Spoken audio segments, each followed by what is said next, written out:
las personas eh, Ah, que están incorporados al chat. Esperamos que se conecten todos.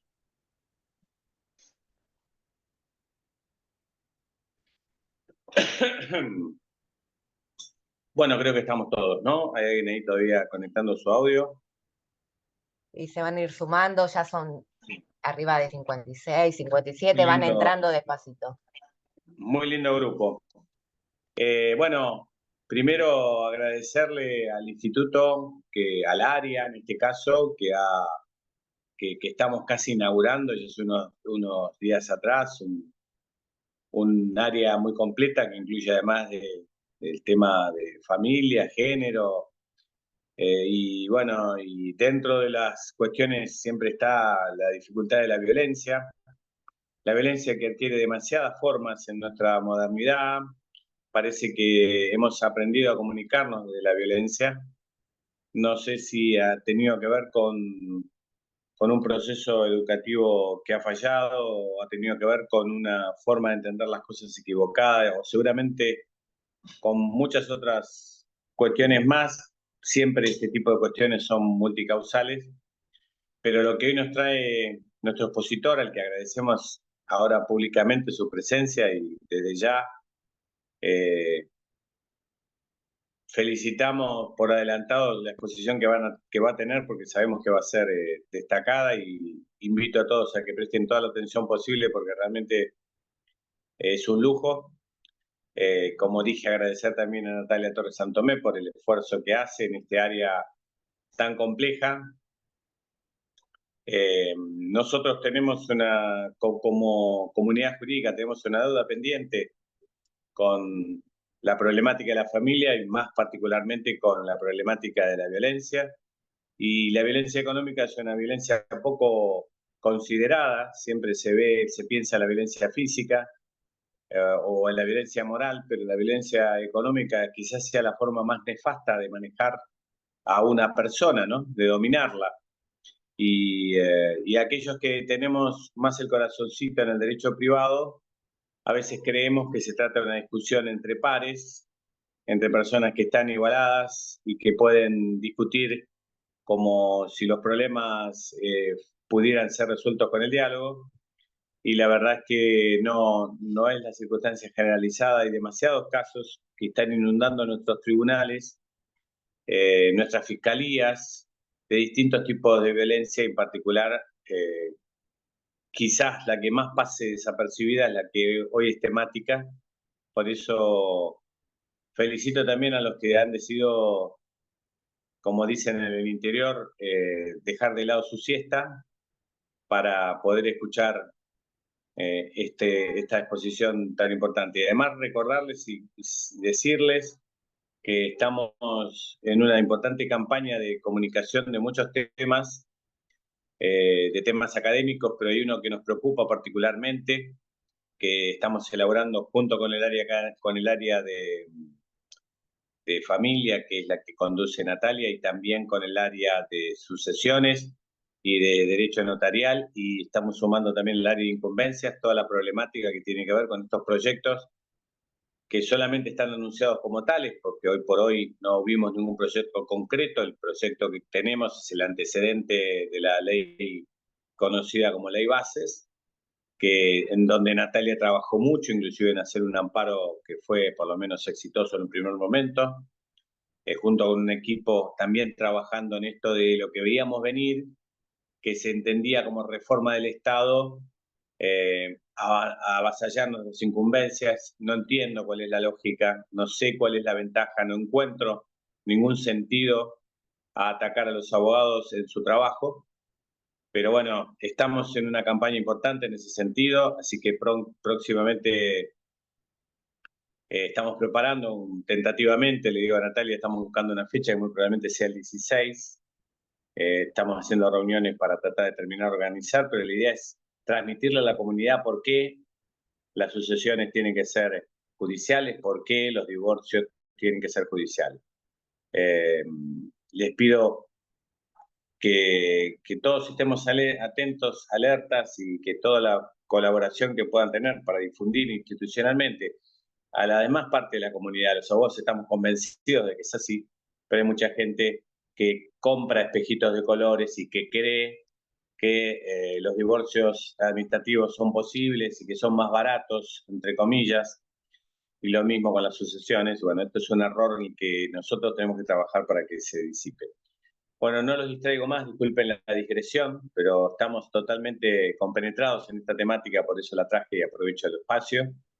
Y sin más prolegómenos, y volviendo a agradecer tanto a Diego como a Natalia y a todos ustedes, le cedo la palabra a Natalia para las presentaciones de rigor. Gracias. Bueno, muchas gracias, Jorge. La verdad es que lo charlábamos hace un ratito, sabemos que estás súper a full y súper comprometido organizando diferentes cosas respecto a este tema, así que más que agradecidos y agradecidos que hayas tomado este ratito para compartir. Saludo a todas, a todos, bienvenidas, bienvenidos.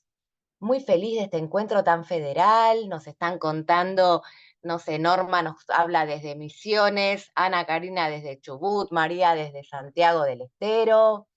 Veo colegas, caritas conocidas, de quienes somos del CAM y de otros colegios, así que agradecerle a la doctora Norma Troiano, que es la directora del Instituto de Niñez.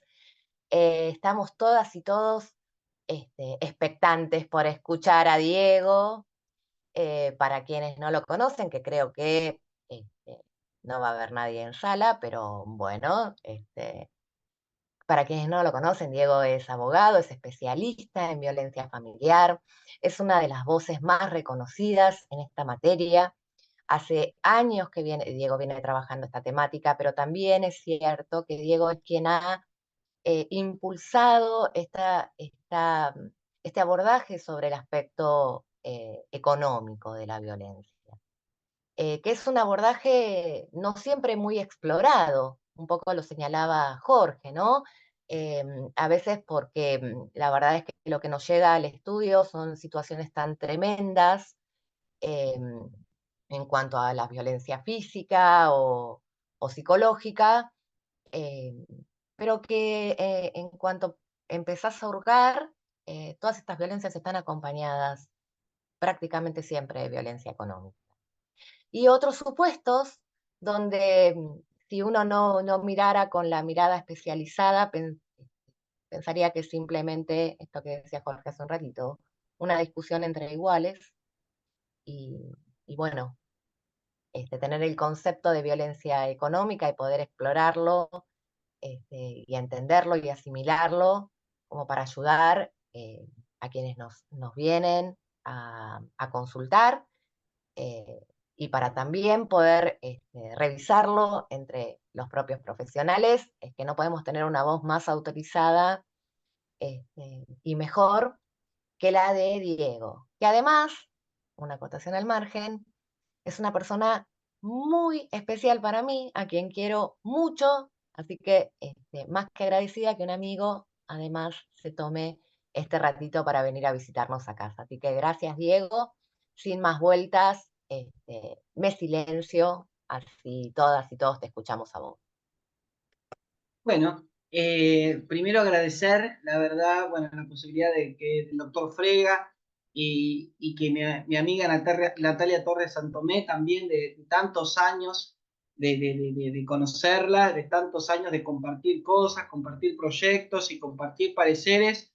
La verdad que es un placer seguir viéndola y uno sabe también que en el camino o en el recorrido docente, de una manera u otra nos vemos, nos conocemos y de alguna manera nos volvemos a juntar, ¿no? Es como esos amigos que uno no ve tanto, ¿viste? Siempre hay algún amigo en el Chaco que uno no lo ve, bueno, acá pasa lo mismo también, ¿no? Es como que nos volvemos a encontrar y volvemos a seguir de alguna manera aportando y disfrutando un poco la vida profesional. Así que feliz por la invitación. Enseguida le dije a Natalia que sí y enseguida me puse a preparar esta charla de violencia económica, pero en realidad me gustaría aclarar, la idea de hoy va a ser más un desarrollo conceptual y práctico, ¿no? Y con un basamento procesal, ¿sí? Natalia me había convocado en pandemia para hablar de violencia, también de violencia económica, y cuando hicimos esa actividad, yo había presentado bien explicado el marco normativo. Hoy no voy a ponerme tan pesado con el marco legal, el marco normativo, sino que voy a apuntar más a cuestiones más prácticas, más procesales.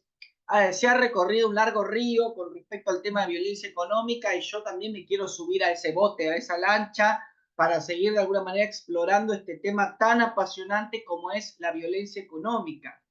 De hecho, también lo digo siempre, la violencia económica no es un tema novedoso, no es un tema nuevo, sino que ya tiene fundamentos normativos nacionales con la 26485 y el decreto reglamentario 1011 del 2010 y fundamentos internacionales, ¿no? Convenciones internacionales CEDAW, recomendaciones generales del Comité de la CEDAW, Convención Belén do Pará, Convención sobre los Derechos del Niño, Convención de Protección de los Derechos Humanos de las Personas Mayores, o sea que ya se venía hablando de violencia económica.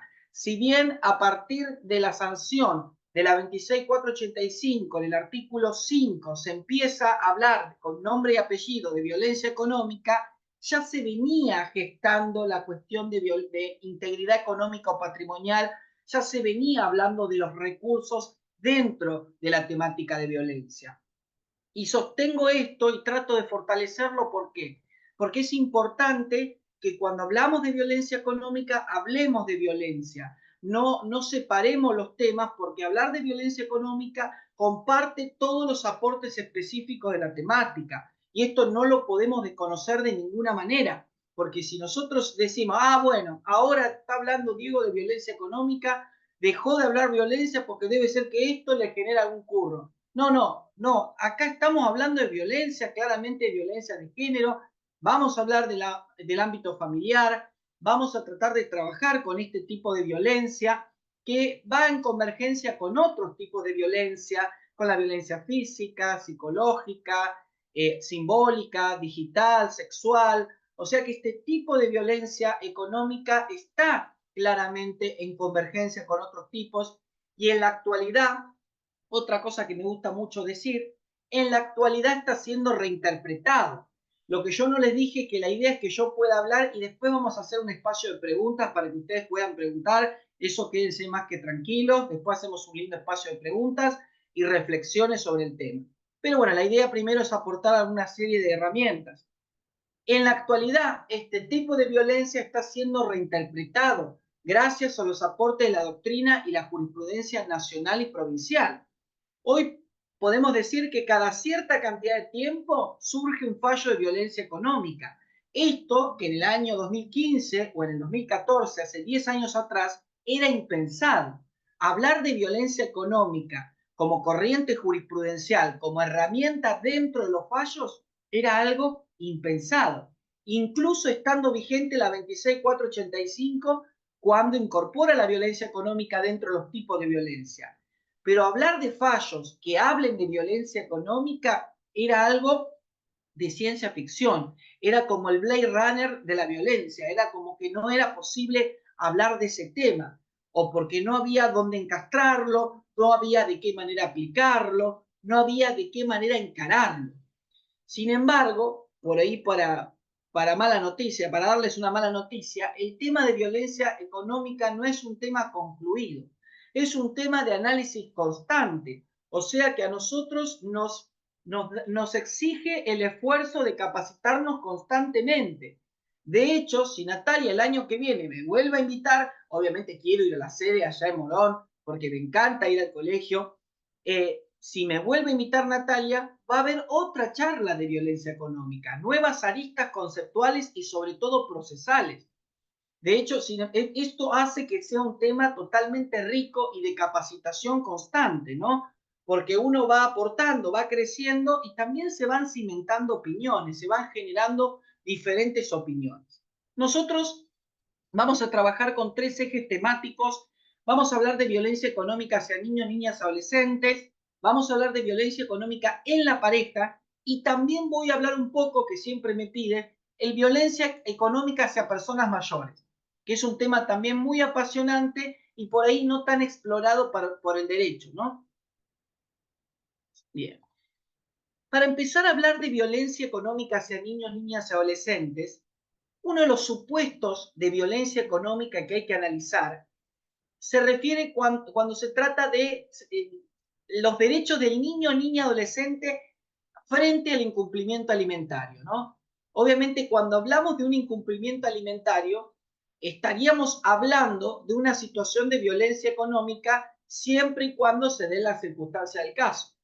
Yo reconozco de antemano que no todo incumplimiento alimentario es violencia económica, porque un incumplimiento parcial, un incumplimiento, perdón, esporádico, puntual y de un solo episodio, claramente ese incumplimiento, la idea de hablar de violencia económica exige alguna otra herramienta que vamos a tratar de dar dentro de un rato.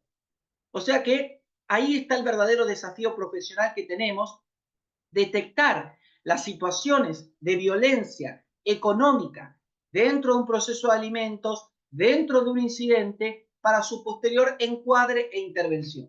O sea que ahí está el trabajo práctico que uno tiene que hacer cuando uno habla de violencia económica. Hay un marco normativo nacional e internacional. La violencia económica sé que está receptada en la jurisprudencia en el 2024, ya viene previamente trabajándose en ese tema. Lo que tengo que hacer ahora, cuando tengo el caso frente a mi despacho, frente a mi escritorio, tengo que detectar estas situaciones de violencia para el posterior encuadre y para la posterior intervención. Quiero saber qué voy a hacer con esa detección de esa situación de violencia económica. Voy a pedir una medida de protección, voy a pedir que la cuota alimentaria pondere la violencia económica, voy a pedir que se aumente la cuota alimentaria por vía incidental, voy a pedir que se frene el incidente de reducción de cuota alimentaria. O sea que la cuestión procesal está claramente engarzada, encastrada en las cuestiones de violencia económica. Debemos trabajar también en definir cuándo ese incumplimiento alimentario es una situación encuadrada como de violencia económica. Es decir, en qué momento se pueden presentar estas situaciones encuadradas en el tipo. O sea que podemos pensar en violencia económica cuando se incumple el monto de manera total o parcial, se incumple el monto alimentario de manera total o parcial mediante un retaseo constante. Hoy cumplo, mañana cumplo por la mitad, en 2 meses no cumplo, después vuelvo a cumplir por la mitad, después no cumplo. O como por ejemplo cuando la conducta procesal del demandado es caprichosa, es arbitraria, es renuente a cumplir, como digo yo, con total libertad de incumplir. Es decir, lo que resuelve la autoridad judicial o lo que acuerda las mismas partes posteriormente es incumplir, o se genera también un incumplimiento total, ¿no? O sea que tenemos que ir viendo los diferentes supuestos que se puedan presentar con respecto a ese incumplimiento alimentario, ¿no? El año pasado nomás comentamos con una amiga, Elka Pérez, una colega, comentamos un fallo correntino del juzgado de paz de Itaibaté del doctor Eduardo Modenuti, y hablábamos también de la violencia a los fines didácticos en diferentes momentos. Uno puede empezar a hablar de violencia económica en diferentes momentos, ¿no? Por lo menos para ir marcando la gravedad del tema, por lo menos para que ustedes se den cuenta, o yo me dé cuenta, también de la importancia de empezar a trabajar en la detección para su posterior intervención. Primero, la violencia que se da previo a todo reclamo judicial, es decir, previo a llegar a un juicio. La negación total o parcial de alimentos en especie o de proveer un suficiente dinero para adquirirlos, afectando no solo el sustento alimentario, sino también la salud de esos niños, niñas y adolescentes, ¿no? El tema de ese incumplimiento, es decir, previo a llegar a un juicio, previo a llegar a un juicio de alimentos. Después está la violencia en el momento de la instancia de mediación. O sea que llegamos a una mediación, se celebra una audiencia, pero el resultado es negativo. Hay incomparecencias constantes, hay trabas superfluas y el correr del tiempo se da, hay un transcurso del tiempo que no garantiza los alimentos. O sea que, por un lado me dice, bueno, esto es mediable, vamos a mediar con los alimentos. Pero si hay una situación de violencia económica en donde hay una incomparecencia absoluta, un silencio en la mediación que hace correr el tiempo, esto se tiene como consecuencia no garantizar los alimentos que corresponden y deben darse de manera continua, suficiente a ese niño, niña, adolescente. En otro tiempo podemos hablar de violencia económica ya en sede judicial. Ya tuve que iniciar una demanda, ya tuve que empezar un proceso de alimentos. Y esto no corta la violencia económica, porque empiezan las intimaciones reiteradas con resultados negativos o infructuosos, actos impulsorios trabados con peticiones improcedentes, audiencias fallidas.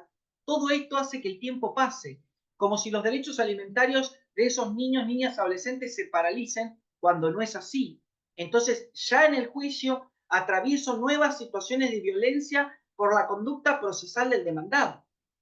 Después pasa que se fija una cuota alimentaria con un monto determinado o se llega a un acuerdo con un monto determinado.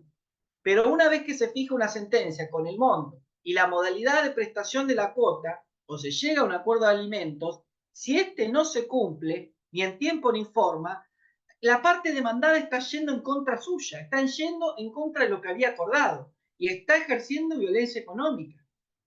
Esto no termina para contarle la parte dramática del cuento entera.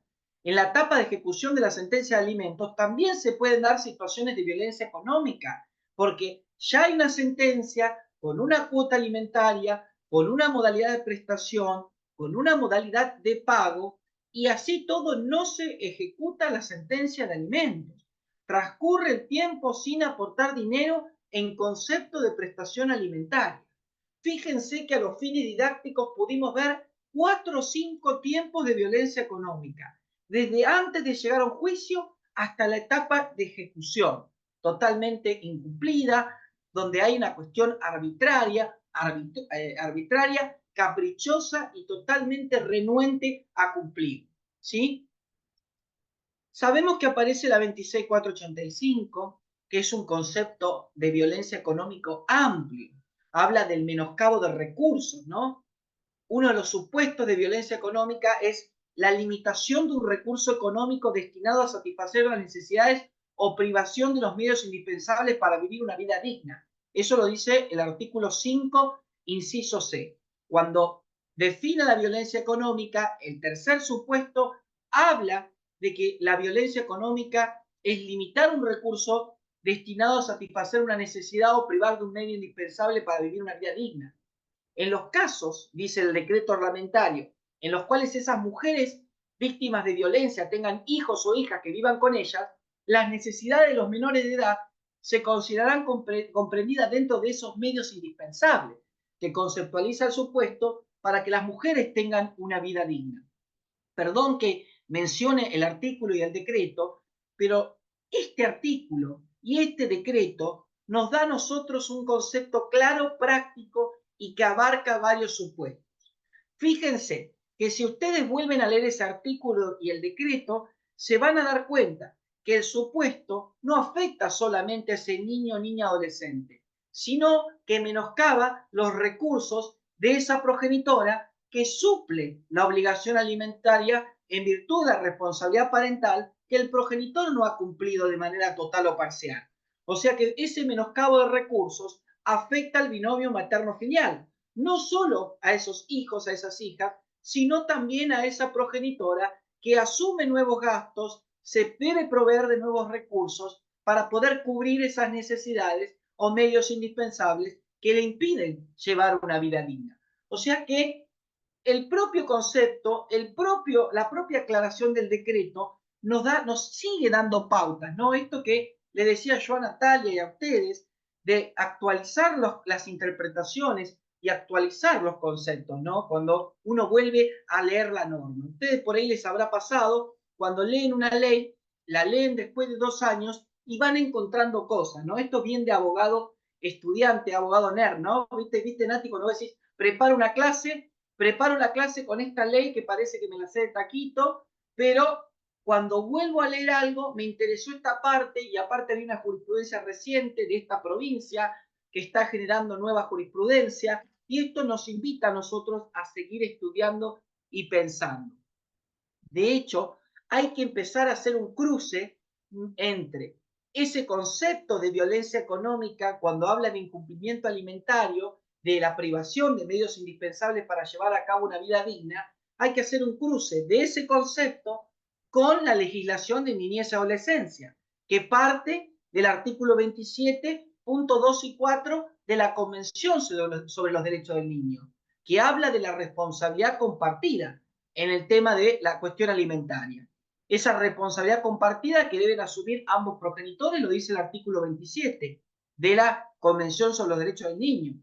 Empezar a analizar las observaciones generales del Comité de los Derechos del Niño, la Ley 26061 de Protección Integral y el Decreto Reglamentario 2215 del 2006 de la 26061, ¿no? Creo que es el 215 del 2006, no lo tengo anotado.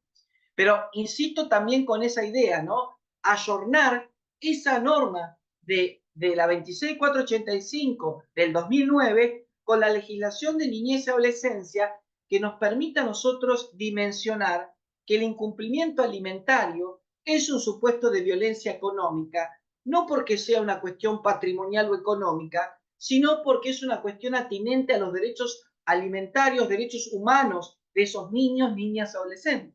Hay un fallo de Morón, de la colega amiga Elsa Faiden, que planteaba el tema esto, que acá no hay una cuestión económica patrimonial, acá hay una cuestión de derechos humanos, de derechos alimentarios de carácter humanos. O sea que esto lo planteaba en el fallo en el cual usaba el artículo 552, último párrafo, para pedir la duplicación de la tasa activa, que se duplique en doble la tasa activa. Esto es un fallo de Morón que fue muy conocido, que habla de esta violencia económica imperante, ¿sí?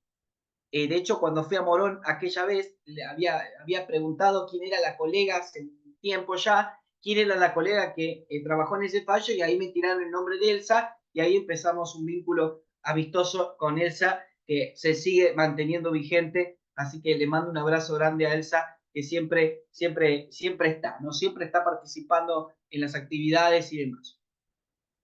¿Qué podemos tomar de esa legislación de niñez y adolescencia para hablar de violencia económica en el terreno del incumplimiento alimentario?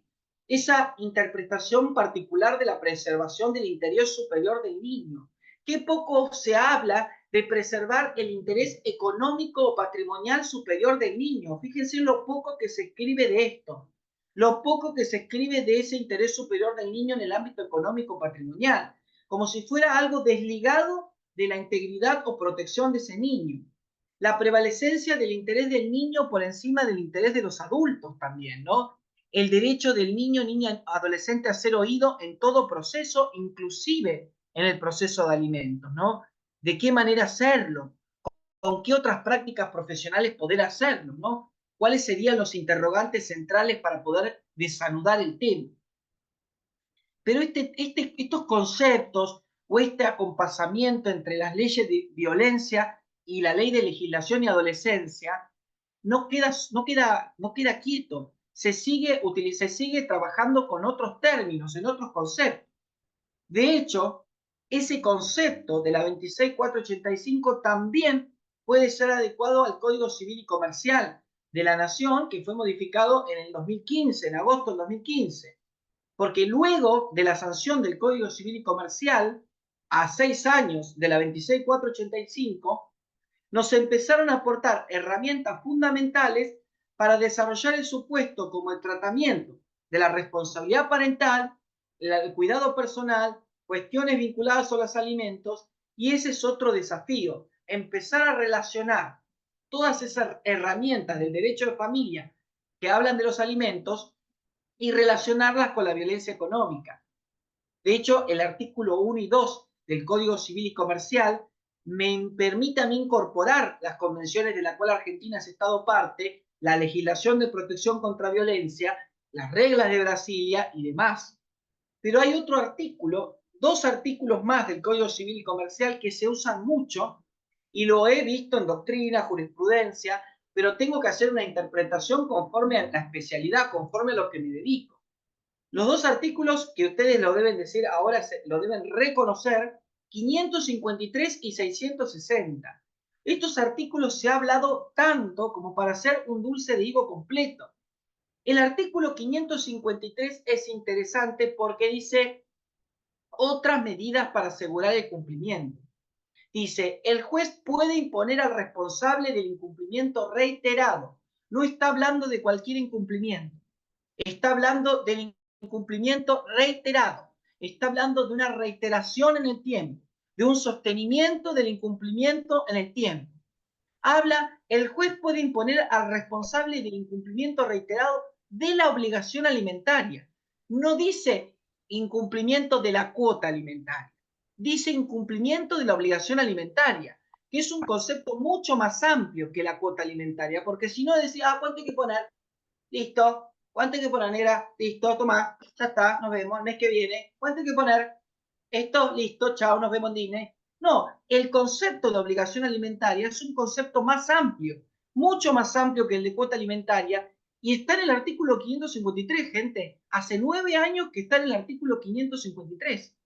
Y dice, medidas razonables para asegurar la eficacia de la sentencia. Y ahí me pongo de pie. El artículo 553 habla de medidas razonables para asegurar la eficacia de la sentencia.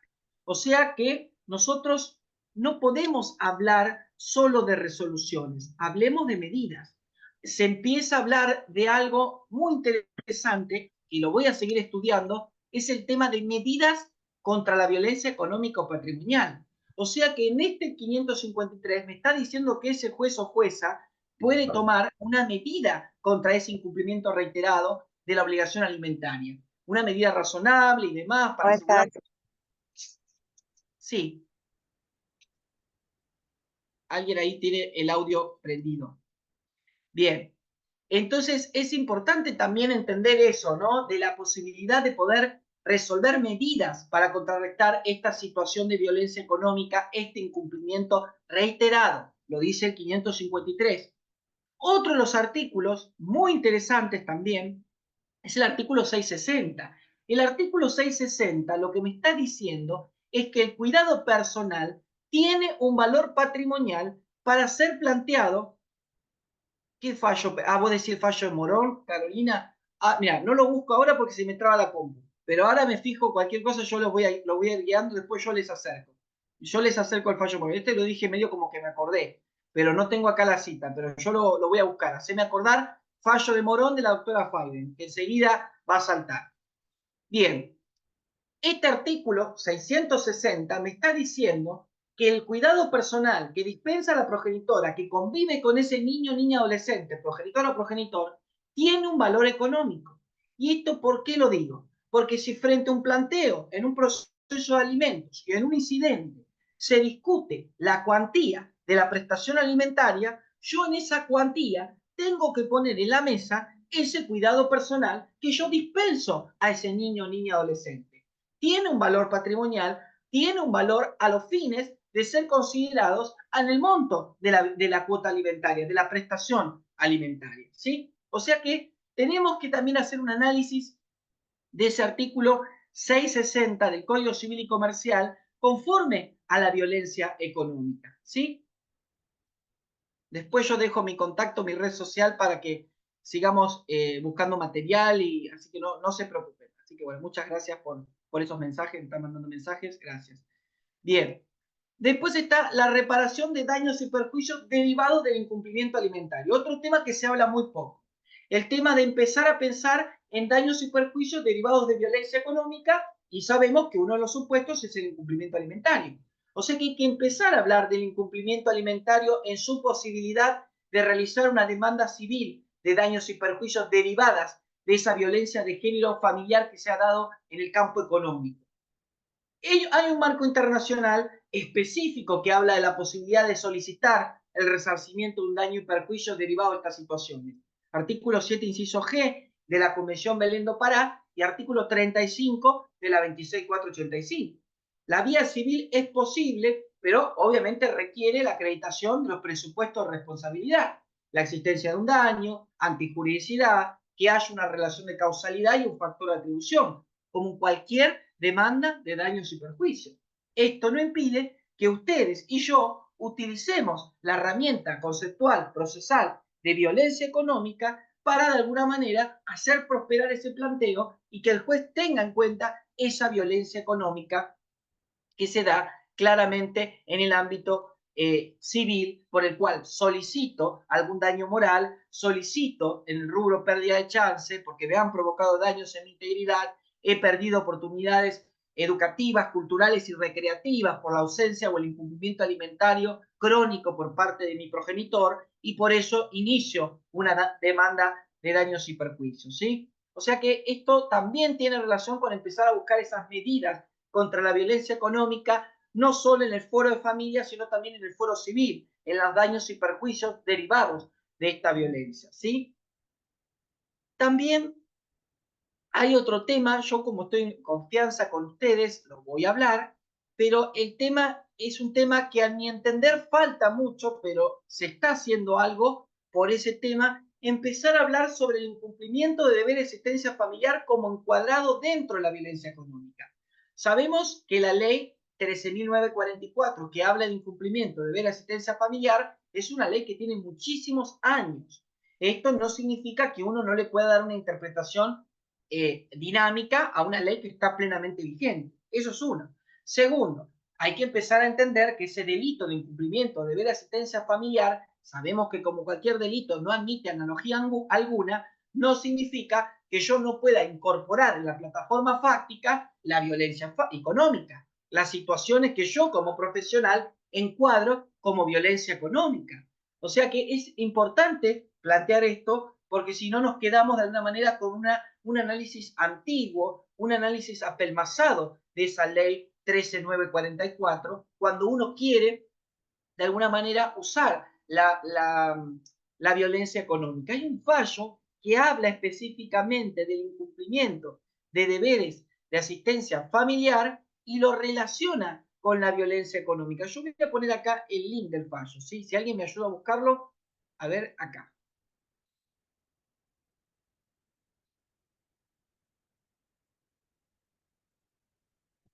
Si alguien lo puede ver, genial. No llegó todavía al chat, Diego, ¿eh? Ahí, a Ahora ver. ahí creo que llegó. Ahí sí, ahí llegó. Perfecto. Ese fallo que voy a comentar es interesante porque condenan a pena de prisión en suspenso en un contexto de violencia de género económica, en donde se ha dicho que la prueba permite acreditar el contexto de violencia de género económica, toda vez que esa conducta del acusado se sustrae de prestar los medios indispensables para la subsistencia de una niña, que no solo generó un peligro real de carencia de dichos medios, sino que afectó directamente a la víctima porque la puso en una clara situación de desventaja.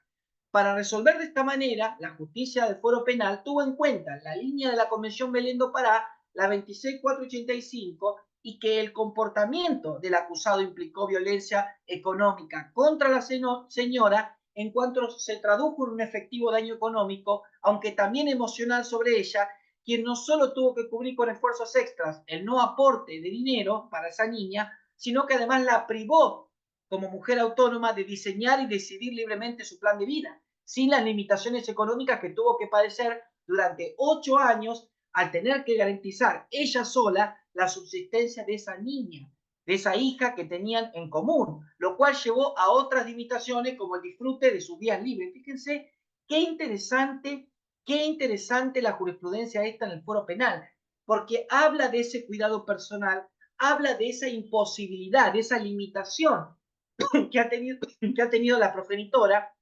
para el disfrute de su vida, de su propio plan de vida, ¿sí? Yo me envalentono y ando a los gritos, me van a echar del edificio en cualquier momento, se junta la administración específicamente para echarme, pero bueno, es como que me apasiono y no me apasiona y me agarra como, no sé, una canción de Ana Gabriel, ¿sí?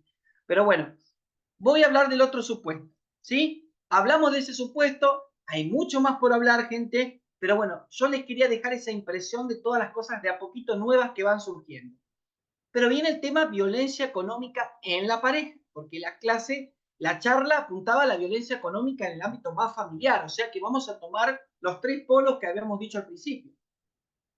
Primero, en honor a la sinceridad, lo que hay que hacer, bien como profe de familia, que también fui profe de familia, derecho de familia, es la delimitación entre la institución del matrimonio, las uniones convivenciales y los noviazgos, porque sabemos que tienen diferentes efectos jurídicos, ya que existen normas distintas para cada una de estas uniones.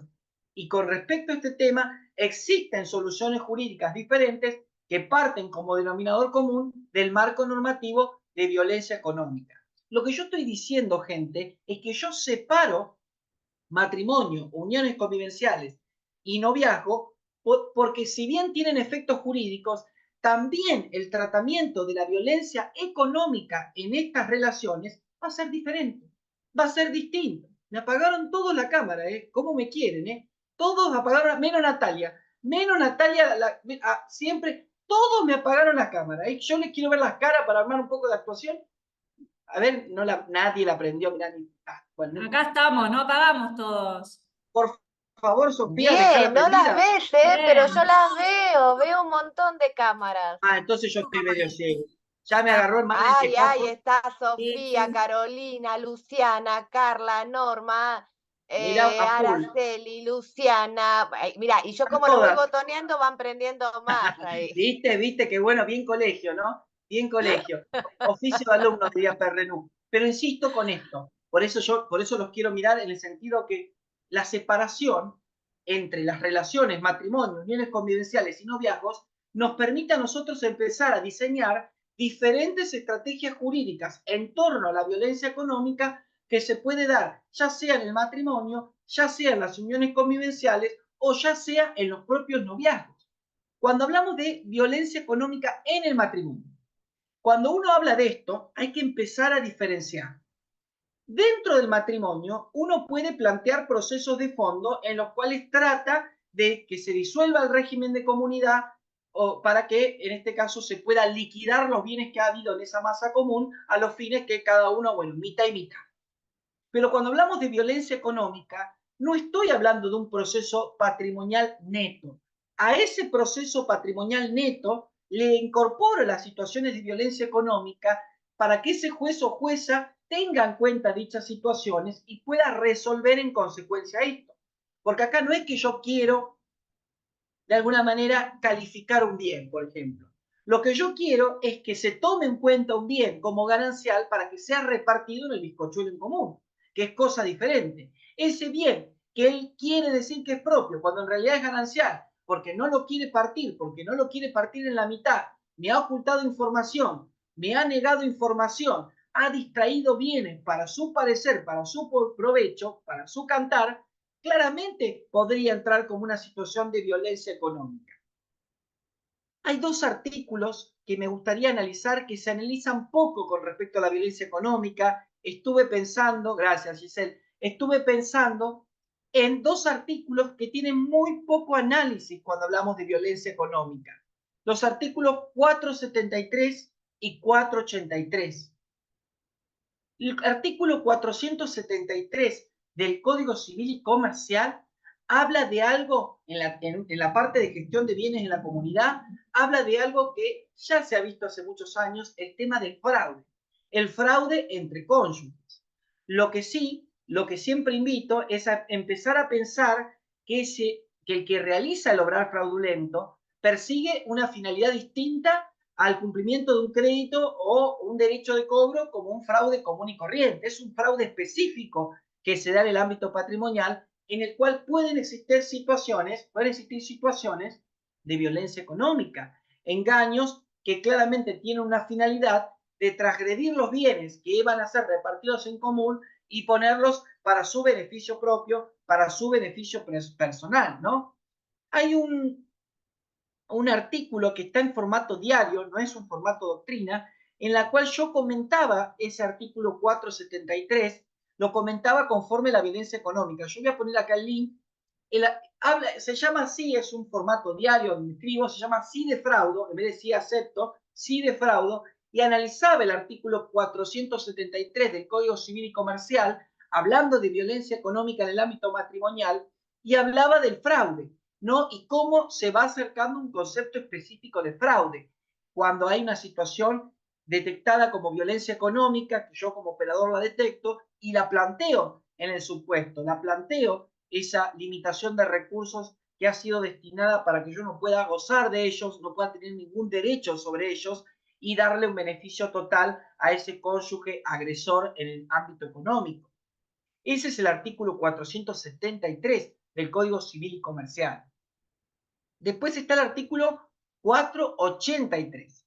El artículo 483, le voy a pedir ayuda a alguien Los voy a poner al artículo en el chat y si alguien me ayuda a leerlo sería genial, porque el artículo lo voy a poner transcrito, pero me gustaría que le saquemos el jugo a este artículo, que este artículo significó que posteriormente haya surgido jurisprudencia en este tema, ¿no? Una jurisprudencia Roca-Río Negro habla de este artículo 483 y habla de violencia económica usando este artículo. Sí, Giselle, por favor, si te animás a leerlo. Sí, dale, lo leo. Artículo 483 del Código Civil. Medidas protectoras. Sostiene que en el caso de que se vean afectados sus intereses, los partícipes pueden solicitar, además de las medidas que prevean los procedimientos locales, su designación o la de un tercero como administrador de la masa del otro. Su desempeño se rige por las facultades y obligaciones de la administración de la herencia. Fíjense que este artículo está transcrito así como está en el Código Civil y Comercial, pero este artículo es consonante con la temática, porque fíjense que menciona un calificativo. Lo leyó recién Giselle, protector, habla de medidas protectoras. Se trata de proteger el patrimonio de la persona que ha sido agredida en el mismo. Giselle lo dijo, medidas protectorias. El adjetivo calificativo es protector y habla de afectación de intereses. Gente, entre ellos el interés económico y patrimonial es una afectación de un interés. De hecho, el inciso 2 que lee Giselle detalla la medida específica que se puede tomar, que puede tomar la autoridad judicial en armonía con las leyes especiales y con las convenciones internacionales. De hecho, esta medida de designación de administradora exclusiva se ha convertido en una medida contra la violencia económica o patrimonial. Cuando en el juzgado de Río Negro de Roca, la jueza Moira Repsin decide usar este artículo 483. En ese artículo 483 plantea de que la actora había planteado diferentes situaciones de violencia económica. Acá está, ahí van a encontrar el fallo, acá lo pasé, el fallo y el artículo para leer formato diario, ahí lo van a encontrar, ¿sí? Ahí se los mandé. Este fallo de Río Negro Roca, del juzgado de Río Negro, de Roca Río Negro. O sea que lo que ha dicho en este caso la justicia es que frente a las diferentes situaciones que se han acreditado por parte de la conducta procesal del demandado, por parte de la ocultación de información, el tiempo de judicialización, las situaciones de violencia y las medidas previas que yo he tomado como jueza, yo tengo que tomar una medida. Y la medida protectora que tomo es la del 483. Designo como administradora exclusiva de la masa de bienes a esta señora por las situaciones de violencia económica y psicológica padecidas. O sea que fíjense cómo, vuelvo a lo mismo, lo que contábamos recién, cómo artículos que están plasmados en el código de fondo pueden ser analizados conforme el tipo de violencia, conforme la violencia económica. Y este es uno de los artículos del cual poco se trabaja, hay poca jurisprudencia, pero tenemos que seguir insistiendo, tenemos que seguir trabajando en estas cuestiones, ¿sí? Hablamos un poco de violencia en el matrimonio, pero también tengo que hablar de violencia en las uniones convivenciales. Unas uniones convivenciales que, previo al Código Civil y Comercial, parecerían no tener los efectos jurídicos de carácter patrimonial, por supuesto, y no los tiene, como en un régimen de comunidad. O sea que no es que están casados. O sea que acá la cuestión patrimonial se va a manejar con otro carril, en otro carril. Esto no significa que no puedan existir situaciones de violencia económica. Viene ahí Norma dentro del auto conduciendo con la cámara prendida. Eso es una colega a todo terreno. O sea que esta violencia económica que se pueda dar en las uniones convivenciales claramente nos implica a nosotros empezar a buscar diferentes instituciones del derecho que nos sirvan para plantear estas situaciones de violencia económica que se ciernen en las uniones convivenciales. Y aparece dentro de la biblioteca de instituciones del derecho una acción que uno pensaba que la estudiaba y no la volvería a ver nunca. Yo me acuerdo que la estudiaba en Derecho Civil 1 y decía, esta cosa, este concepto, la acción civil de enriquecimiento sin causa. La acción civil de enriquecimiento sin causa, utilizada como excepcional cuando no existen otros remedios para poder plantear la violencia económica, es una acción civil que me está diciendo que en materia de violencia económica hay una de las partes que se enriquece, que es el agresor desde el punto de vista económico, que es el que ha negado información, es que ha ocultado información, es que asume la titularidad registral de un bien cuando la que ha aportado para la adquisición del mismo también ha sido la conviviente. O sea que esta cuestión de enriquecimiento significa para la otra parte un empobrecimiento. El menoscabo de recursos, tiene el artículo 5 cuando habla de violencia económica, ese menoscabo de recursos que basados en razón del género, basados en la relación desigual de poder. De hecho, hay un fallo del juzgado de familia número 10 de Mendoza, y cuando hay un artículo también que yo comenté en una revista, lo voy a poner acá, ahí está el fallo y ahí está abajo la nota en la cual lo comenté al fallo. Yo después cualquier cosa vemos cómo lo buscamos y no hay drama, pero por lo menos ahí tenemos como una guía. En este fallo se da en el marco de una unión convivencial en donde la división del condominio del inmueble pedida se liga con el empobrecimiento de la parte actora y el enriquecimiento sin causa de la parte demandada. La parte demandada, el varón conviviente, lo único que decía, bueno, dividamos el inmueble. La parte actora decía, no, acá dividamos todo lo que compramos los dos juntos. Porque acá yo también puse para esto, yo también puse para aquello. Voy a producir prueba para plantear esto. Pero acá no es que quiero dividir el inmueble y todo lo demás. O sea que esto fue importante empezar a hablar también de que muchas veces los procesos de división del condominio empiezan a ocultar estrategias por parte de la parte demandada para poder de alguna manera no cumplir de manera total o no solventar todos los recursos que durante la vigencia de una relación se ha menoscabado y muchas veces posterior a la ruptura de la misma, ¿sí? O sea que lo importante, usando el enriquecimiento sin causa, no es la inexistencia de la acción, existe. Lo importante es relacionarlo con el caso, relacionarlo con el supuesto, ¿sí? Porque entonces, en este caso, la señora había dicho, está bien, el auto es tuyo, pero la que pagó el seguro del auto siempre fui yo. Vos te llevas el auto, pero los años que pagué el seguro fui yo. Entonces, el hombre dijo, no, ¿qué querés? ¿Vos querés que yo te pague lo que vos pagaste en seguro? Si el auto es mío, la plata es mía, mi plata no vale, la plata es mía. Entonces, ella dice, no, él gozó de ese auto, él es el titular, pero los gastos que arrojó él mismo los puse yo. Y esto supone un enriquecimiento de su parte, que se lleva el pan y la torta, que se lleva el auto, y un empobrecimiento de la mujer. Entonces, esto claramente es otra de las situaciones en que el demandado solicita el rechazo del pago de la suma de la empleada doméstica porque refiere que ello nunca sucedió. Él dice, bueno, ella termina pagando a una empleada doméstica que terminó trabajando en el inmueble que se quedó él. Con respecto a esto, claramente hay una realidad incontrastable que data del servicio doméstico prestado en la vivienda en que el demandado vivía, lo que supone haber gozado de ese servicio. Decía, bueno, vos te quedaste viviendo ahí. Bueno, en ese inmueble. Entonces, claramente yo le estuve pagando a la empleada doméstica que limpió en ese inmueble. O sea que me deben devolver ese dinero también. Eso es lo que se plantea en este fallo mendocino. La actora plantea el Instituto de la Acción Civil de Enriquecimiento sin Causa y ella dice, en este instituto se encuentran configurados los requisitos para considerar aplicable el enriquecimiento. Hay un enriquecimiento patrimonial del demandado, porque fue incrementando su patrimonio tanto en forma directa, porque cobra del seguro de ella, o indirecta. Se benefició con el uso exclusivo de la vivienda desde la separación de hechos. Ahí está planteando el primer presupuesto. Enriquecimiento patrimonial del demandado. Y ahí lo abona argumentos. Segundo, empobrecimiento correlativo de ella, porque supone una pérdida económicamente valorable. Tuvo que pagar una empleada doméstica, comprar bienes y pagar un alquiler. Tercero, relación de causalidad entre el enriquecimiento del señor y el empobrecimiento de la señora.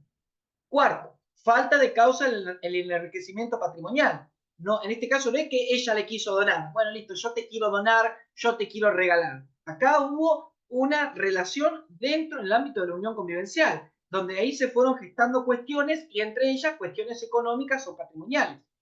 Entonces, fíjense lo interesante, no es el uso de la acción de enriquecimiento sin causa, sino acreditar la configuración de esos presupuestos, ¿sí?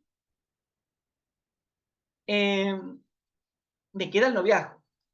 Qué relación tan lábil, ¿no? Qué relación con pocos efectos jurídicos que se pueda generar. Esto no quita que no existan situaciones de violencia económica que deben ser visibilizadas y desnaturalizadas y planteadas en las mismas denuncias de violencia. Cuando se pide la restitución de un efecto personal, ella dice, yo estuve de novia con él durante 1 año. Iba a la casa y ahí en la casa dejé ropa y material de estudio. Pido que la jueza, como medida, me restituya los efectos personales que dejé en la casa de él. Esto es un ejemplo de medida contra la violencia económica. Restablecer un derecho económico patrimonial. Esto es un ejemplo bien claro. Después, vamos al tercer foco. No sé si con respecto a estos 2 focos que vimos, quedó alguna duda, Nati. Si te parece, hacemos un bloque de preguntas. Un abrazo a Enrique también, que siempre participa. No sé si querés, que podemos hacer un... Sí. Por ahí lo que me quedaba pensando, ¿no? Es esta Sí. situación tan compleja cuando el aporte que hace la mujer es un aporte que no es decir, durante la convivencia o el matrimonio, es un aporte que no es en dinero. Porque eventualmente cuando yo voy a liquidar una situación de una unión convivencial y me dicen, bueno, acredite qué aportes hizo. Digo, bueno, está bien, mi mamá me prestó plata, yo tenía esto que cobré el trabajo y aporté a esta casa. El problema que tiene esta casa es que tiene mal puesto al titular, pero yo puedo acreditar que puse aporte. Es una situación compleja de prueba, pero es relativamente más fácil que la otra, donde lo que yo aporté eran tareas de cuidado que tienen una valoración económica tal como lo dice el código. Pero no te puedo aportar, no te puedo acreditar que yo aporté $20.000, porque la realidad fue que yo hacía otra función en la dinámica. Hay ahí un problema de prueba enorme y de conceptualización también del concepto de violencia, ¿no? Porque te bueno, porque vos querías, te quedaste. Sí. Es interesante también porque primero, bueno, ahí nos implica hablar de prueba con perspectiva de género, reconocer la dificultad probatoria, reconocer la orfandad probatoria y también abrir el campo amplio de medios de prueba.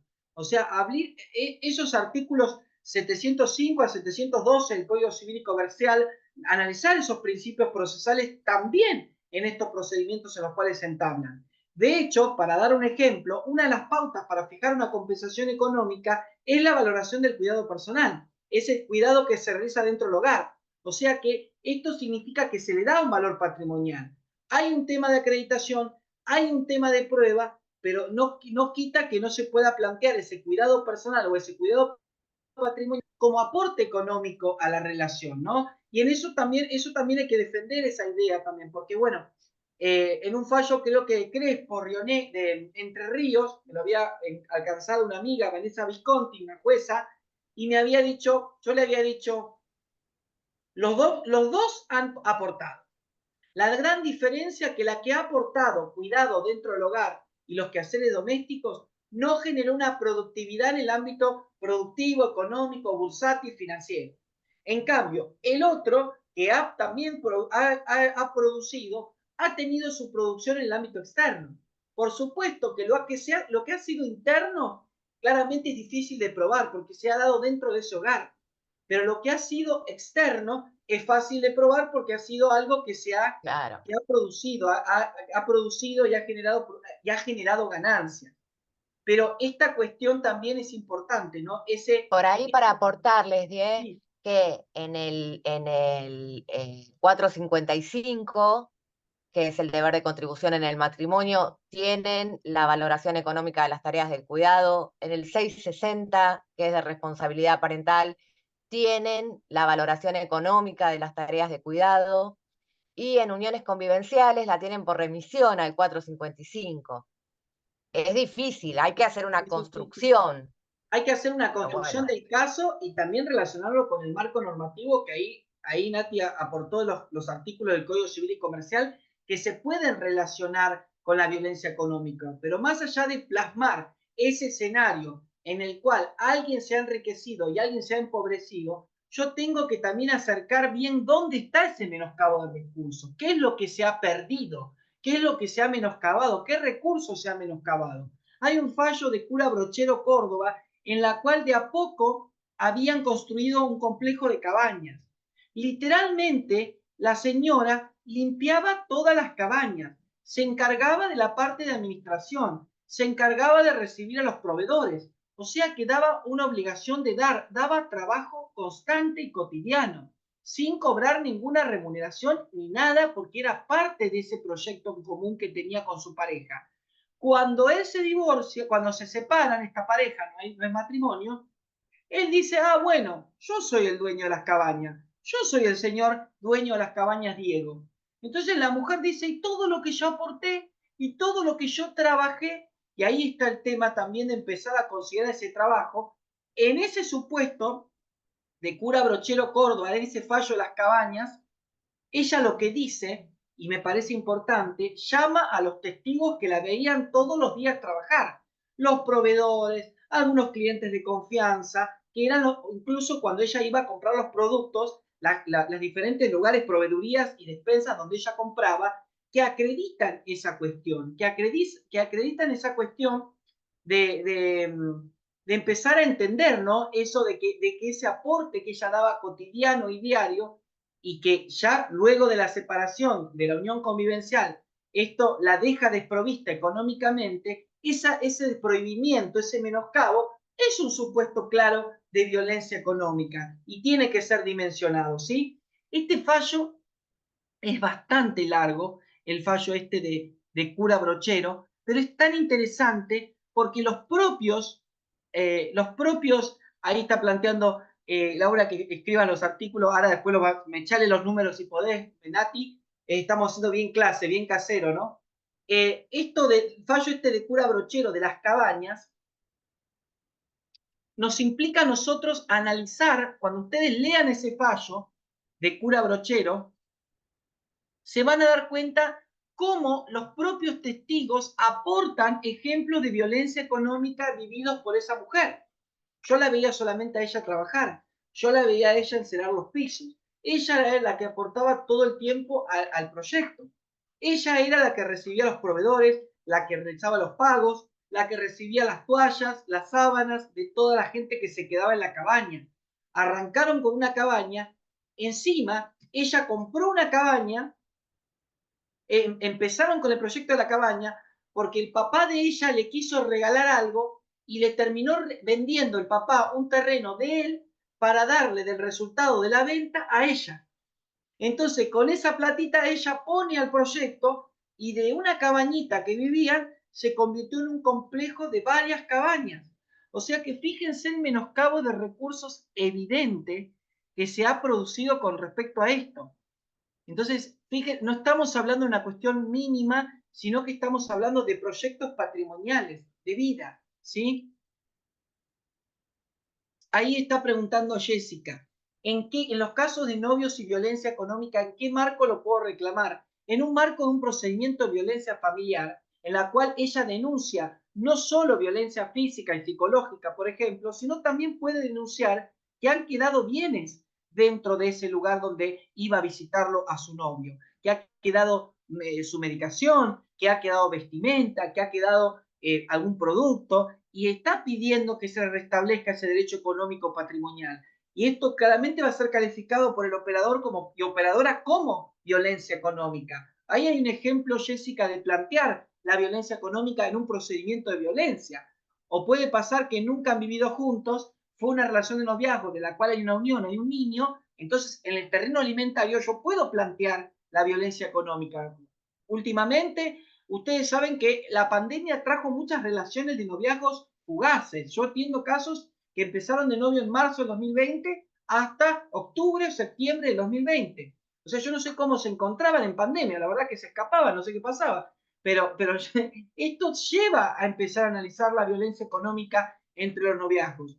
Dice la doctora Rochen, reclamar una indemnización en el marco de violencia también, daños y perjuicios derivados de violencia económica. daños y perjuicios derivados de violencia económica. Hay un fallo que siempre lo uso de punta, el fallo Jessica Novillo. Jessica Novillo se había puesto de novia con un señor. Entonces empezó la violencia, le dijo, no, andate por favor de mi casa, andate, no te quiero ver más, andate, tengo un departamento acá al lado, andate a ese departamento.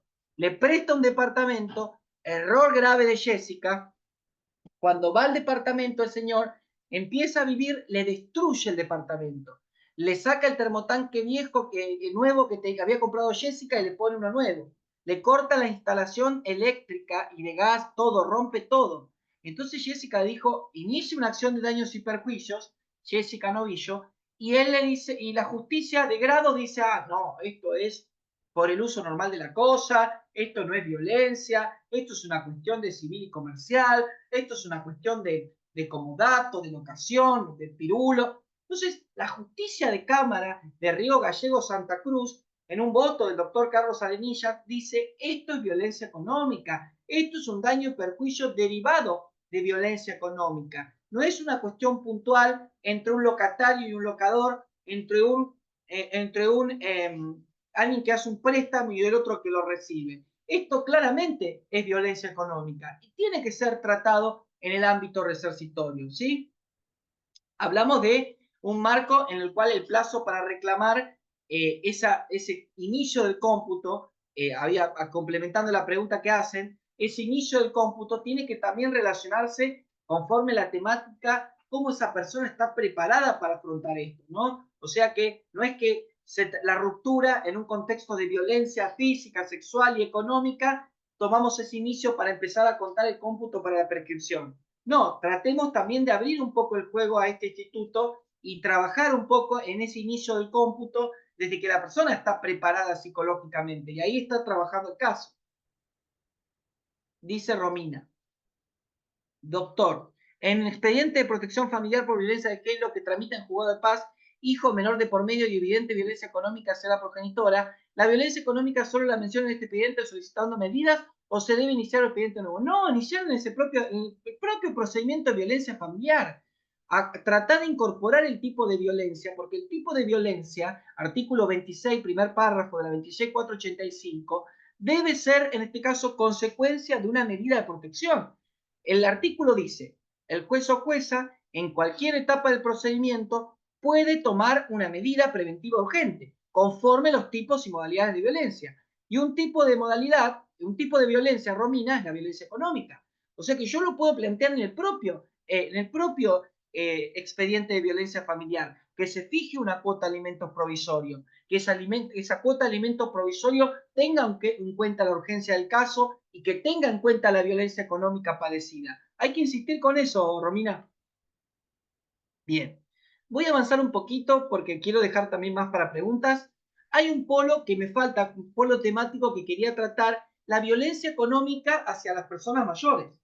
Ustedes saben que la Convención Interamericana de Protección de los Derechos Humanos de las Personas Mayores viene a revolucionar el marco normativo internacional porque dentro de esos sujetos de protección, las personas mayores han aparecido en último término. Se hablaba de personas que tengan con discapacidad, hablaba de niños, niñas, adolescentes, se hablaba de derechos de las mujeres, pero las personas mayores no tenían un marco normativo internacional que nuclee a todas las personas mayores. Los motivos son dispares. La idea es empezar a hablar de cómo empezar a considerar los supuestos específicos de violencia económica hacia las personas mayores. Porque cuando uno habla de violencia económica, tiene que empezar a analizar cuál es el análisis, cuál es la interpretación específica que se da en esto. De hecho, la recomendación 27 del Comité de la CEDAW plantea específicamente las cuestiones económicas de las mujeres mayores. Si ustedes buscan la recomendación 27 del Comité de la CEDAW, se van a dar cuenta de que habla específicamente de la relación desigual en el ámbito económico que sufren las mujeres mayores, que son consideradas improductivas, que son consideradas como una carga para la familia, como un despojo, que son muchas veces sujetos de desprotección por parte de parientes y por parte de abogados y abogadas. Eso lo dice la recomendación 27 de la CEDAW, nos manda al muere, ¿no? O sea que esto también hay que marcar y hay que tener en cuenta. Cuando uno lee Por ejemplo, en Capital Federal hay una ley que es la 5420 de Ciudad Autónoma de Buenos Aires. En Capital Federal, el concepto de violencia económica es un concepto específico cuando habla de personas mayores, totalmente diferente al de la 26485, que también lo podemos utilizar. Habla de apropiación de bienes, habla de obligar a cambiar una disposición testamentaria, habla de robo, habla de limitar los recursos dentro de una vivienda, y esto es calificado como violencia económica. Yo siempre digo que un ejemplo para que ustedes vean que la violencia económica hacia las personas mayores requiere un estudio particular, siempre digo este supuesto para que les quede más que claro. La apropiación de una jubilación para un beneficio personal y no para beneficio de esa persona mayor es un ejemplo de violencia económica, porque le menoscaba sus recursos, le limita la posibilidad de poder decidir sobre los bienes, y esto pasa que se extiende a la vivienda, se extiende a los bienes muebles dentro de la vivienda, en la cual esa casa que la persona mayor ha preservado durante tantas décadas es de alguna manera apropiada, es totalmente perturbada en el uso y goce por parte de parientes que se quedan en la vivienda, le limitan dicho recurso y claramente le limitan la asistencia alimentaria y de salud, que también es violencia económica. O sea que no llevarla a la atención médica le limita el recurso salud, que forma parte de la cuestión alimentaria. Otra cuestión, el tema de no cumplir con las prescripciones médicas, o sea que hay una receta, no se le compra la medicación o se le suministra de manera inadecuada o se la deja en condiciones totalmente deterioradas, de higiene inadecuadas. O sea que toda limitación del recurso de una persona mayor es un supuesto que puede quedar encuadrado como violencia económica.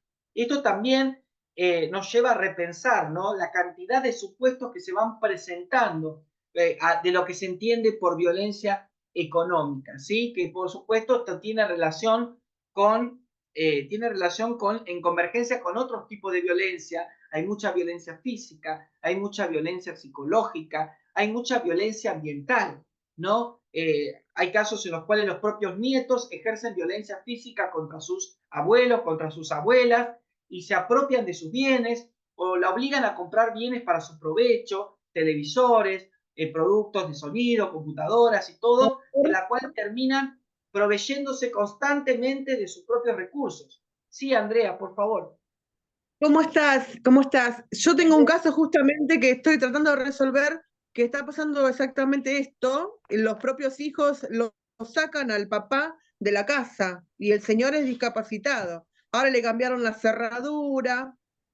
Yo estoy viéndolo por el tema de la violencia. Le cambiaron la cerradura, él es discapacitado, el hombre va y se queda en la plaza porque no puede entrar. Busca, Andrea, un fallo en la cual una señora había estado internada por un problema de desnutrición y fue internada en el hospital de clínicas. En ese hospital de clínicas, el director, luego de restablecer la salud de esa mujer mayor, pide que el propio director del hospital solicita de que esa mujer ingrese a su vivienda como las tenía, en condiciones, pero que sea excluido el grupo familiar. O sea, lo que solicita el director del hospital como legitimado activo amplio en el procedimiento de violencia es que se excluya del hogar al hijo, a la pareja del hijo y a los nietos que han ejercido violencia económica hacia esa mujer. No se olviden que entró en estado de desnutrición, limitándose de cualquier recurso alimentario. O sea que se da lugar la justicia, creo que es Cámara Civil y Comercial, no me acuerdo la sala, en Capital, la justicia da lugar a esa medida de exclusión del hogar, usando entre las herramientas el tipo de violencia económica, ¿sí?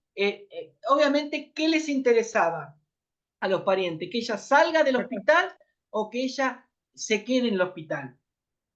Que se quede en el hospital, ellos se quieren quedar con la casa directamente. Pero el juez estaba diciendo, tal cual, el director del hospital está diciendo, no, estamos en plena pandemia, hay una cuestión que puede afectar su salud y puede afectar su integridad, ella va a estar mejor en su casa. O sea que lo que hay que hacer es excluir del hogar a ese grupo conviviente que había ejercido situaciones de violencia con ella. Esto también, fíjense lo interesante del planteo, porque esto permite que la justicia entienda que la violencia económica padecida por esa mujer se da cuando entra en estado de desnutrición y se da también cómo la limitan en el recurso vivienda, en su hogar. Esto es algo que se analiza poco, ¿no? Esto es importante. A ver, Doctor, lo único que dictaron fue un cese de hostigamiento a la familia, pero no dictaron la exclusión. Cuando a ver él si denunció, solamente le dieron cese de hostigamiento a la familia contra el señor. Yo lo iba a presentar como persona vulnerable, por ya me iba a supuesto. presentar yo en la denuncia con todos los elementos que tengo, sobre todo porque el hombre tuvo un infarto en marzo a raíz de todo esto. Tengo la historia Escuchame, clínica, tengo todo para comprobar lo que está pasando. usar la regla 6 de Brasilia, que habla específicamente de la vulnerabilidad en razón de la edad. Esa es la regla de Brasilia, que es fundamental también para entender y marcar la vulnerabilidad como criterio de decisión judicial e interpretación institucional. Andrea, ahí encontré el fallo que te dije. Mira, ahí, gente, fíjense si lo pueden abrir. Ese es el fallo en el cual se pide que la señora vuelva a la casa y que la familia se la excluya del hogar, en donde dentro de esas situaciones había situaciones de violencia económica. No sé si lo pueden abrir, si alguien me puede poner en el chat que lo puedo abrir, porque ahí está la nota del diario judicial y abajo está el fallo. Si no, por supuesto, ahí tienen para buscar. No sé si lo pudieron abrir. Gracias, Ahí muchas está, Laura. gracias.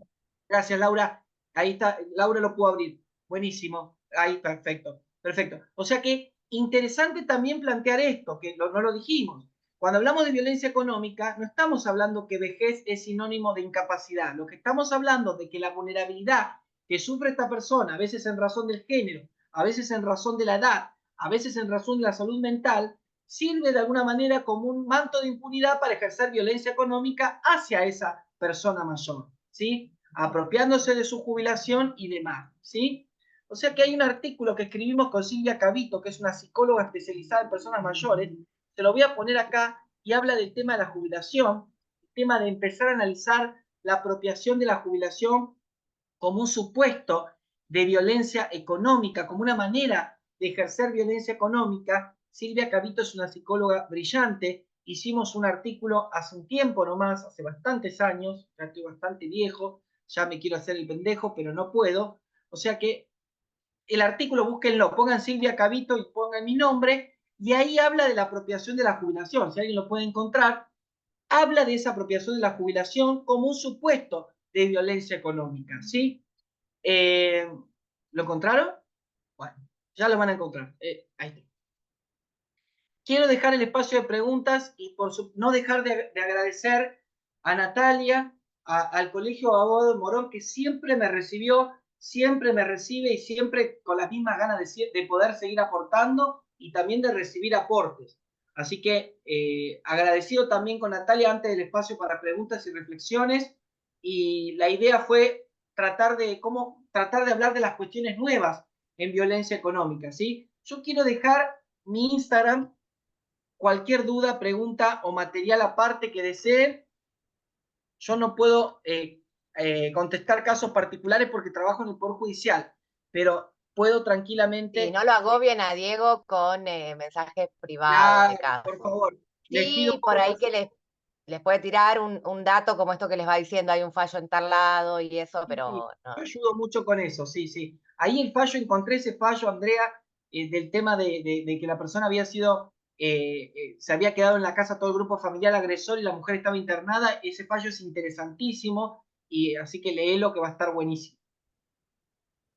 Die, yo quería también contarte bueno, que están presentes además de la doctora Troiano, que es la directora de Niñez y Adolescencia, está la doctora Mariela Pérez, que es la directora del Instituto de Género y Diversidades, también está la doctora Cecilia Vidal, que es la secretaria del área. Este tema ha sido muy importante desde muchos enfoques, y como vos señalabas, personas mayores no siempre es un tema que se aborda, ¿no?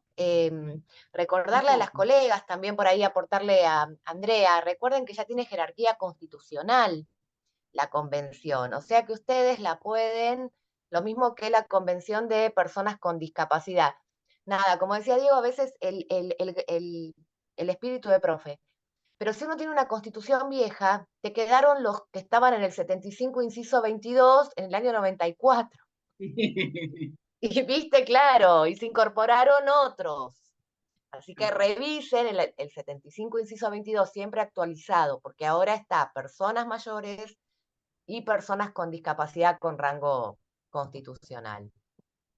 Sí, a mí me gustaría también agregar algo de violencia económica que no lo he dicho. Se habla mucho ahora de violencia económica en el fuero penal. Se está analizando mucho el tema de la violencia económica en los delitos de estafa, en los diferentes delitos, ¿no? El tema, hay un fallo que salió hace muy poco, el fallo Corach, en la cual se frenó el sobreseimiento por haberse detectado situaciones de violencia económica.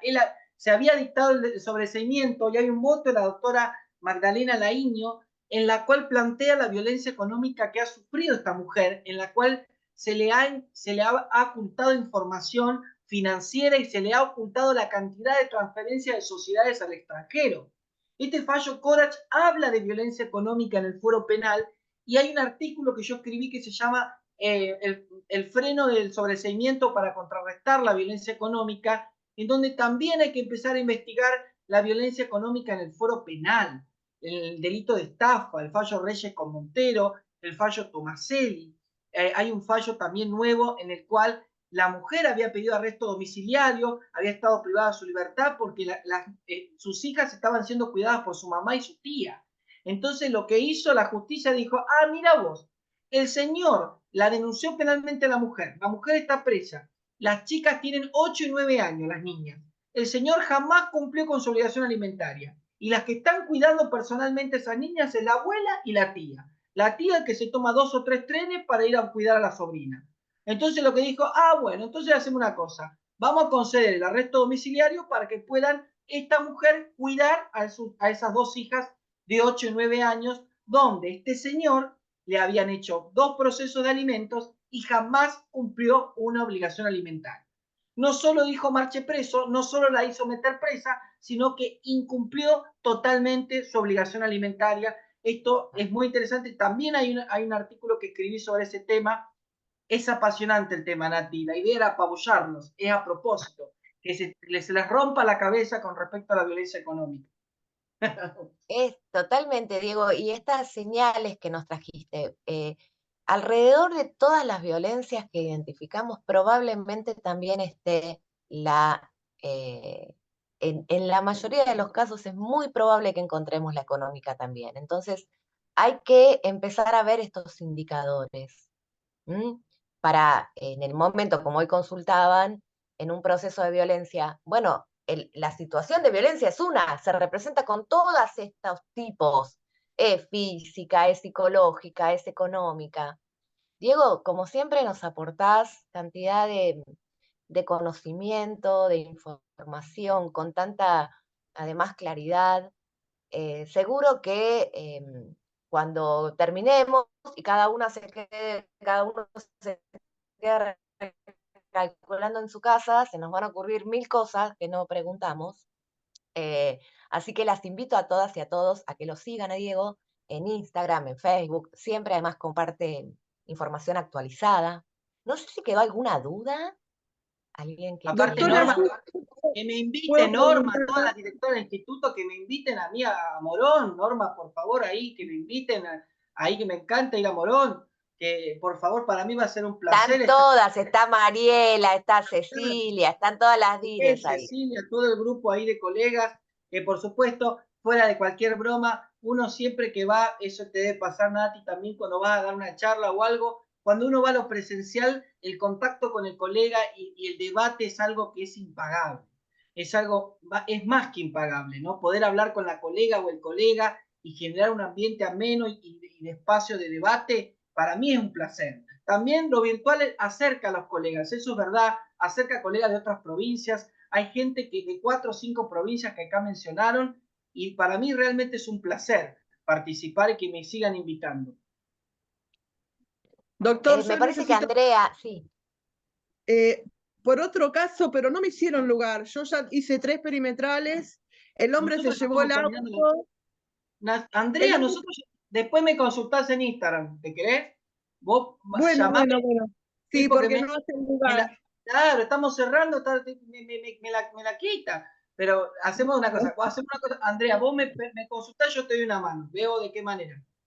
Ahí Bueno, también hay un mensaje hermoso de Luciana, a ver, esperen que voy bajando, en el chat, un montón de cosas lindas, de agradecimiento, bueno, nada, como siempre, palabras hermosas cada vez que la gente se refiere a vos, porque siempre sos muy cálido y muy cercano. No lo vamos a seguir explotando a Diego, que viene dando conferencias en continuado el día de hoy. Llegamos a meterle un té con miel antes de arrancar esta literal. Pobre Diego. Miel y limón, porque no puedo hablar más. Así que, me quedé sin voz. pobrecito, me decía mientras abríamos el Zoom, esperá que me termino el té. Así que efectivamente, nobleza obliga, lo vamos a dejar, sí, síganlo. Sí, esperamos tenerlo pronto en forma presencial. Súper agradecidas y agradecidos, Die. Nosotros desde el colegio agradecer a todas y a todos los que se tomaron este rato para acompañarnos. También agradecer especialmente esta posibilidad de que sea un encuentro federal y bueno, que podamos intercambiar desde todas las realidades que muchas veces son muy diferentes en cada jurisdicción. Bien, gracias de nuevo. Gracias. A todas, a todos. Gracias. Besitos. A tomar unos mates. Mates. Chau, chicas. Gracias. Chau, chicos. Chao, Chao, muchas Nos gracias. vemos. Muchas gracias. Andrea, escribime, ¿eh? Gracias.